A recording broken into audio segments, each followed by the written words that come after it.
Hey guys, this is Bronwyn Scrivens here for Warehouse Crush Wednesday. It's been a hot second since I've jumped on here and done a video, but I figured it was time. We've had a wonderful summer, and now as we jump into the fall again, I thought I'd get back on here and start talking about commercial real estate and industrial real estate, market news, and topical information for the province of Alberta where I'm located.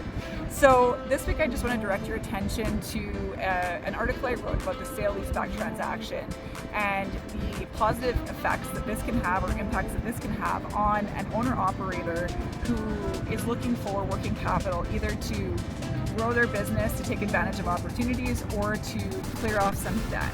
Now, sale-leaseback transaction, simply put, is when an owner-operator who owns the asset that they're actually operating out of sells the physical real estate to a new buyer and immediately becomes the tenant, whereby the buyer becomes the landlord.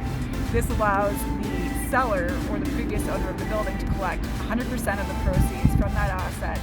They then are able to have some control over the lease transaction and coming up with an arrangement that makes sense for the tenant and the landlord. They don't have to incur moving expenses. That's if they can even find the right location to move into, and it drastically improves their balance sheet.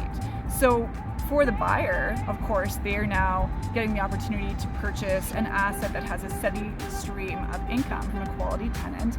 Of course, they're going to want to make sure that they're mitigating risk before they purchase this asset, such as ensuring that the lease rates are market value as well as sustainable for the tenant.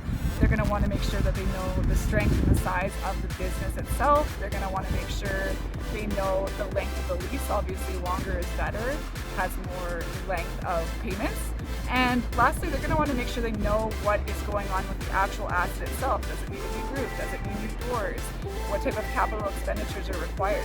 These are all going to be accounted for within the lease agreement to make sure both the tenant, aka the seller, and the buyer, aka the landlord, are all achieving their goals. So it's a unique tool. I'd love to discuss this opportunity with anyone that might think that this is of use to them. And otherwise, please read this article. It dives deeper into this tool or this structure.